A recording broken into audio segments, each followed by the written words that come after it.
بشيرا ونذيرا وداعيا إلى الله بإذنه وسراجا وقمرا منيرا فقد قال الله تعالى في كلامه المجيد وفي الفرقانه الحميد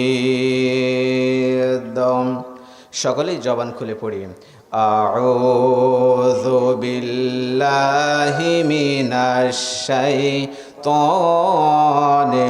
রাজিম বিসমিল্লাহির রাহমানির রহিম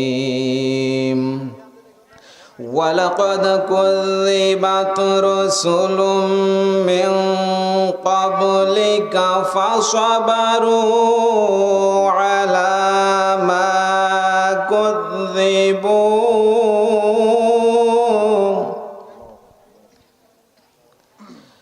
ما كذبوا وأوذوا حتى أتاهم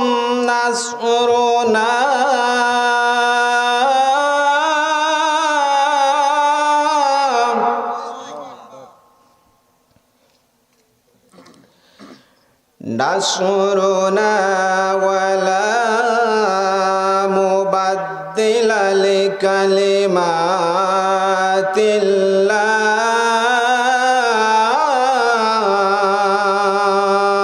الله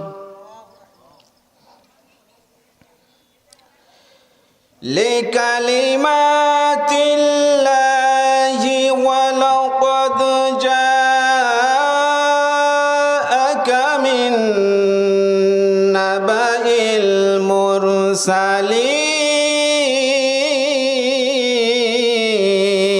المرسلين وقال تعالى إن الله وملائكته يصلون على النبي يا أيها الذين آمنوا صلوا عليه وسلموا تسليما اللهم صل على سيدنا مولانا محمد وعلى آل سيدنا مولانا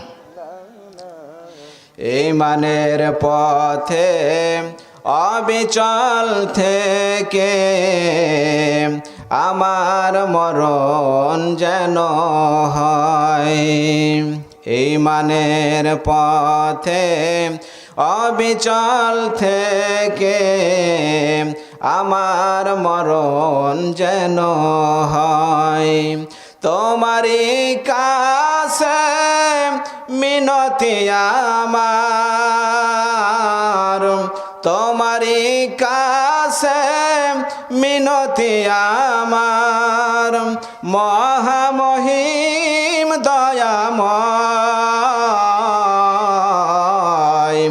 ঈমানের পথে অবিচল থেকে আমার মরণ যেন হয় আল্লাহুম্মা সাল্লি আলা সাইয়্যিদিনা মাওলানা মুহাম্মদ ওয়া আলা আলি সাইয়্যিদিনা মাওলানা আলহামদুলিল্লাহ ওয়া কাফা আলা ইবাদিহিল্লাযিনা আসতাফা সমস্ত তারিফ প্রশংসা আল্লাহ পাকের জন্য আল্লাহ রাব্বুল আলামিন আজকে আমাদের তার মহাগ্রন্থ কোরআনের বাণী শোনার জন্য আল্লাহ পাক তাফসিরুল কোরআন মাহফিলের জন্য আল্লাহ পাক গ্রামবাসীকে মহল্লাবাসীকে আমাদেরকে কবুল করেছেন সেই মহান শাহানশাহ দরবারে আমরা মন প্রাণ খুলে শুকরিয়া জ্ঞাপন করি সকলেই বলি আলহামদুলিল্লাহ আর একটু জোরে পড়ি আলহামদুলিল্লাহ আল্লাহ রাসূল বলেছেন, যেই ব্যক্তির উপরে, যেই স্থানের উপরে, যেই মহল্লার উপরে, যেই রাষ্ট্রের উপরে আল্লাহর পক্ষ থেকে কোরআনের বাণী ফায়সাল্লা হয়ে যায়, সেই মহল্লার উপরে, সেই গ্রামের উপরে, সেই জমিনের উপরে আল্লাহ পাকের পক্ষ থেকে রহমত নাজিল হয়ে যায়। জোরে কোন সুবহানাল্লাহ। আজকে আমি মহাগ্রন্থ কোরআন থেকে পবিত্রতম কোরআনের সূরা আনআম 34 নম্বর আয়াত তেলাওয়াত করেছি। তার সরল বাংলা অনুবাদ আল্লাহ পাক আমাদের যেটা বলছেন, আল্লাহ পাক বলছেন যে, বান্দা তোমরা স্মরণ করো তোমাদের পূর্বে যে নবী রাসূলগণের এসেছিল। খুব স্বল্প সময়ে শিক্ষণীয় বিষয় বলতে চাই। তোমাদের পূর্বে যে অনেক রাসূলকে আমি আল্লাহ পাক পাঠিয়েছি, এই রাসূলদেরকে এমন এক শ্রেণী কুলাঙ্গা সন্তান জন্মগ্রহণ করেছিল যারা আল্লাহর রাসূলদেরকেও তারা অস্বীকার করেছে, মিথ্যা ঘোষণা করেছে। জোরে কর নাউজুবিল্লাহ। এরকম কুলাঙ্গার জমিন এখনও আছে, সেটাও প্রমাণ করছে আয়াতের ভিতরে। আল্লাহ পাক আরও বলছেন যে, কিন্তু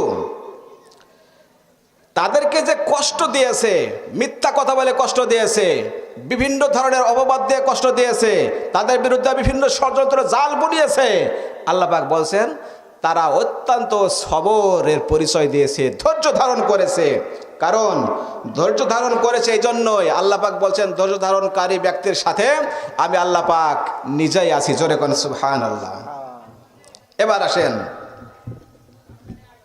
আল্লাহ পাক বলছেন, আমি আল্লাহ পাকের বাণীকে যারা মিথ্যা রোপণ করতেছে, এই বাণী কখনো উল্টিয়ে দেওয়ার মতো, পরিবর্তন করার মতো দুনিয়ার কোনো শক্তি সাহস নাই। আছে কি?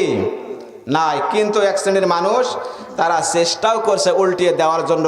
গোটা পৃথিবীর আদম সন্তান যারা আছে, যারা মানব গোষ্ঠী, এক শ্রেণী কুলাঙ্গার, তারা বলতেছে এরা বানরের গোষ্ঠী। কথা কোন ঠিক কিনা? এদের ভিতরে মুসলমানের রক্ত থাকতে পারে না। এদের দেহে হারাম রক্ত জন্ম হয়েছে। যতদিন তওবা না করে ফিরে না আসবে, এই জমিন থেকে বিদায় হয়ে গেলে নাস্তিক, মুনাফিক, মুরতাদ হয়ে জমিন থেকে পৃথিবীতে চলে যাবে।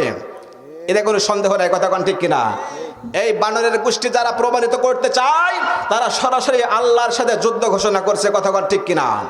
আল্লাহ পাক কোরআনের বিভিন্ন আয়াত দ্বারা, আল্লাহ পাক সূরার মাধ্যমে বিভিন্ন আয়াত দ্বারা প্রমাণিত করেছে, মানুষকে সবচেয়ে শ্রেষ্ঠতম উৎকৃষ্ট মাখলুকাত হিসাবে আমি প্রমাণিত করছি জ্ঞান এবং বিবেক বুদ্ধির মাধ্যমে। আর সেটা উল্টিয়ে দিয়ে গোটা পৃথিবীর মানব গোষ্ঠীকে প্রমাণিত করতে যাচ্ছে এরা প্রকৃতভাবে আদম সন্তান নয় বা মানব গোষ্ঠী নয়, এরা হচ্ছে বানরের জাত থেকে, বানরের মাধ্যম থেকে এই মানুষের জন্ম সূচনা হয়েছে। জোরে কোন নাউজুবিল্লাহ। এই সমস্ত কুলাঙ্গার থেকে আল্লাহ সমস্ত পৃথিবীর মানুষগুলিকে, মুসলমানগুলিকে আল্লাহ পাকে হেফাজত করুক। আমার বলে আল্লাহুম্মা আমিন। আমার ভাইরা, আল্লাহ রাব্বুল আলামিন বলে, বান্দা এমন করে তোমাদেরকে যারা কষ্ট দিয়ে থাকে, এমন করে তোমাদের বিরুদ্ধে বিভিন্ন ধরনের ষড়যন্ত্র করে থাকে, এমন করে আগের মতো নবী রাসূলদের মতো তোমরা যদি ধৈর্য ধারণ করতে পারো, আমি আল্লাহ পাক কথা দিলাম, আমি আল্লাহ পাকের পক্ষ থেকে অবধারিত তোমাদের উপরে সাহায্য নেমে আসবে। জোরে কোন সুবহানাল্লাহ।